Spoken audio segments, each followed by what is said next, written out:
Welcome back to The Breakdown with me, NLW. It's a daily podcast on macro, Bitcoin, and the big picture power shifts remaking our world. The Breakdown is sponsored by NYDIG and produced and distributed by CoinDesk. What's going on, guys? It is Sunday, November 14th, and that means it's time for Long Reads Sunday. This week, we are reading two pieces, and while one is an op-ed as normal, one is actually just reportage from CoinDesk, but as you'll see, I think it fits the theme. The first is by William Foxley and is called "Why Shouldn't the Navajo Mine Bitcoin?" Will used to be a tech reporter for CoinDesk, but is now the multimedia director at Compass Mining. He writes, "Navajo Nation is prime Bitcoin mining country. While Texas and Wyoming have taken the limelight since China's Bitcoin mining ban, the groundwork for Bitcoin mining is already present in the American Southwest. It's a good match, too. Bitcoin mining incentivizes healthy economic growth the Four Corners region has desperately needed for generations." In 2017, Westblock, a firm from Calgary, Alberta, approached the Navajo about building a mining center on Navajo land. Earlier this year, the Canadian firm broke ground on an extension of the mine to double in size to 15 megawatts. Using energy sources from the area, the mine can spit out about 400 Bitcoin per year depending on network conditions. It's short-sighted to view Bitcoins as the only output of the mine, however.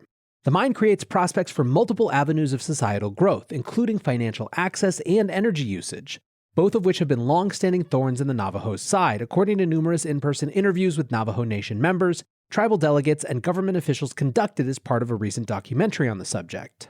And not in a selfish sense, but wholly in a self-interested sense. Bitcoin promises a sovereignty the Navajo and other First Nations have always been promised but have never received. The case for Bitcoin.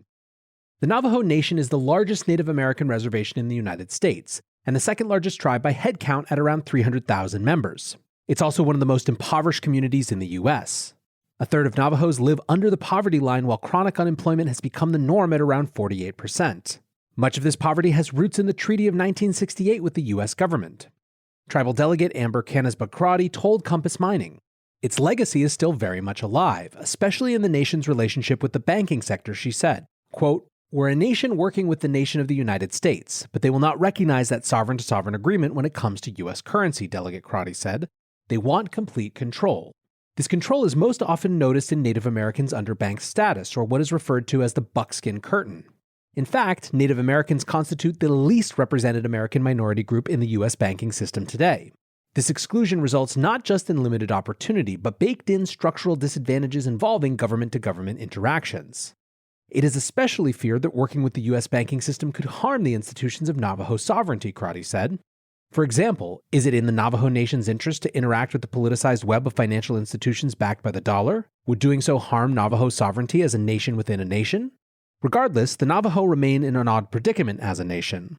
Its citizens are liable for federal taxes to be paid in dollars, but unable to access the myriad of financial tools created for that currency 2,000 miles away on the East Coast.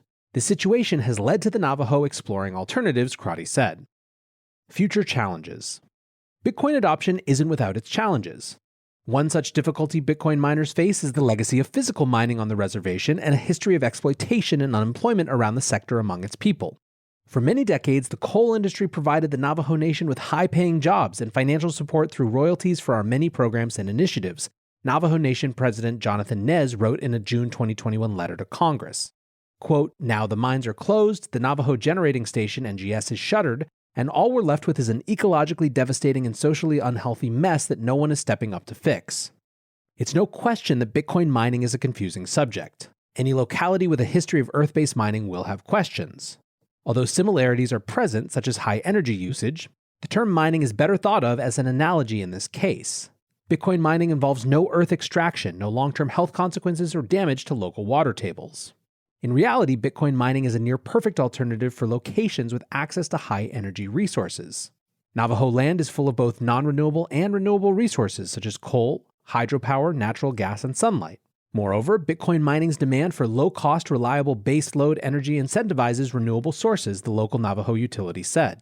And this demand for renewable energy is already playing out. The Navajo mine is powered by 59% renewable energy sources. Compare that to 19% for the U.S. energy grid itself. A digital alternative. For Bitcoin, then, the question becomes one of marketing. Can the Bitcoin industry convince the Navajo and other First Nations that Bitcoin is not only in their interest financially, but also in the best interest of their land? From the Bitcoin mining industry's perspective, the case is clear-cut.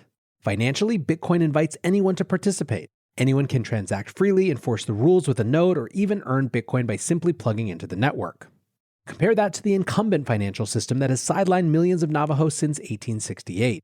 In terms of energy usage, Bitcoin mining incentivizes the use of energy at the source, a key differentiator compared to past energy consumers in megacities hundreds of miles away. Moreover, Bitcoin demands constant cheap energy, something the Navajo have in abundance through sunshine. The current mine is a great example, as the majority of its power is derived from renewable solar sources. In fact, it's even incentivizing further solar buildouts on the reservation by consuming a steady baseload of energy. Yet for now, the story remains to be played out. Bitcoin has yet to gain the trust of the lion's share of the Navajo Nation, and education initiatives remain of importance. In the meanwhile, more mines are scheduled to come online in the coming months. And with greater Bitcoin mining adoption comes greater awareness of Bitcoin as an asset for self-sovereignty. So I want to jump over to the next piece, and all I'll say about that one is, to be clear, this is not something that's necessarily a trend. It's more a proposal, a thought piece from Will Foxley. And I like that people are asking that question. I like that this is now an option for disenfranchised groups like the Navajo to consider as they think about what's best for them and their communities.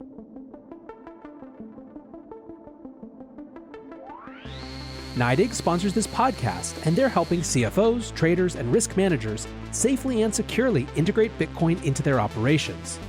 Learn more about what NYDIG does and how they do it at nydig.com/NLW. That's nydig.com/NLW. Next up, though, a piece from Anna Baydakova, who writes about Europe and Russia for CoinDesk.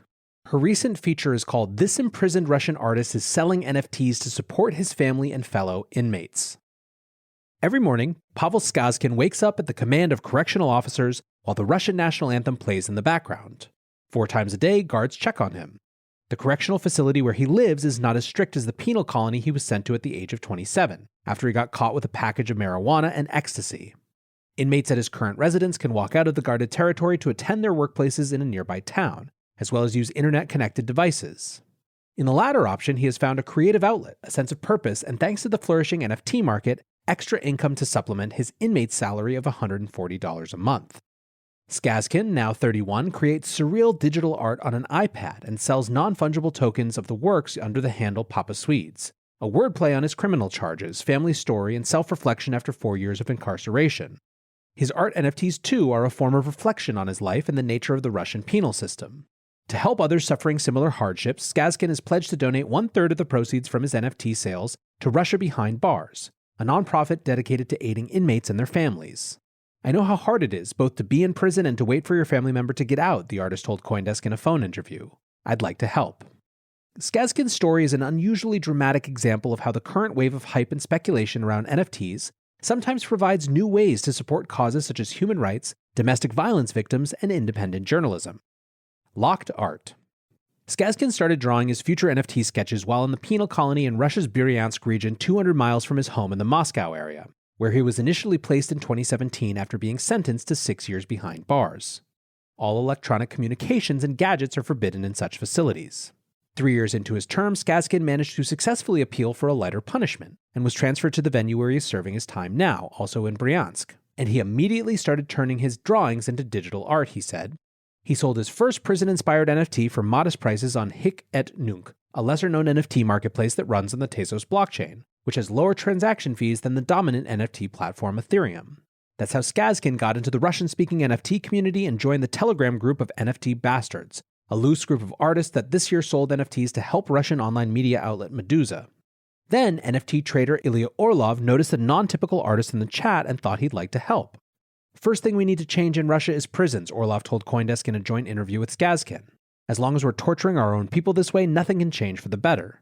We need to get people's attention on that, especially now when the information about torture in Russian colonies got public," Orlov added, pointing at the recent publication of blood-chilling video footage of inmates being tortured in one of Russia's penal colonies.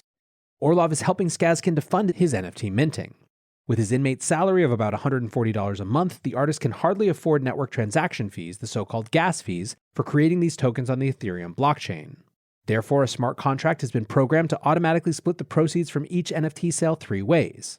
33% will go to Papa Swedes himself, helping him support his wife and 3 children. 33% to Orlov for his assistance, and 33% to Russia behind bars. Orlov said he believes Papa Swedes' prospects are huge. In the West, people value and respect Russian pain and suffering, hence the popularity of Dostoevsky. I told Skazkin, you get free, we apply for a US visa, and you make an exhibition in New York. Upon his release 2 years from now, Skazkin is planning to mint 72 or 66 plus 6 NFTs, as written on his page on Foundation, a prestigious invite-only platform for NFT artists. Although 666 is the biblical number of the beast, to Skazkin, 66 plus 6 is just a nice number, the artist told CoinDesk. He initially planned to do 666 NFTs until his prison term is over, but then realized he doesn't have enough time until his scheduled release in 2023, so 666 turned into 66 plus 6. The Weeds. Back in 2017, Skazkin, a not-too-successful web designer by trade, worked in an illegal online shop hosted on Ramp, a formerly popular darknet marketplace shut down by the Russian authorities the same year. One day, he was hired to pick up a package of drugs and pass it to sellers who would then divide the batch into smaller parts and deliver those to online buyers. Skazkin was caught with that weed by the police and sent to jail for 6 years for drug trafficking.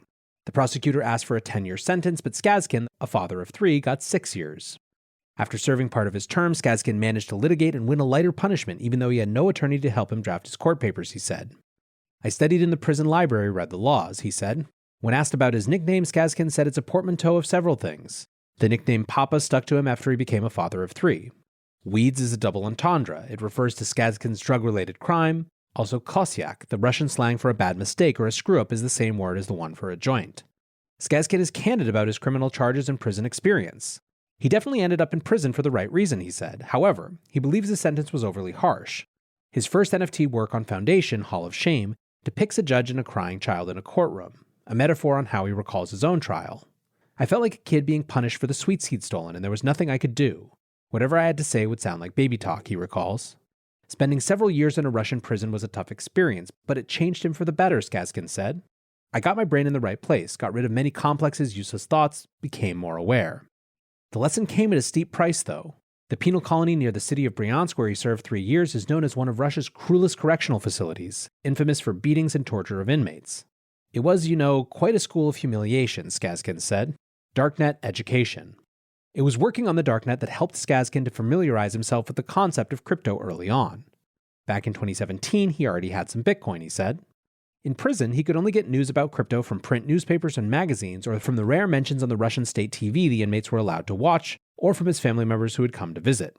In 2017, I saw Bitcoin growing and was biting my elbows because I was in that place, he said.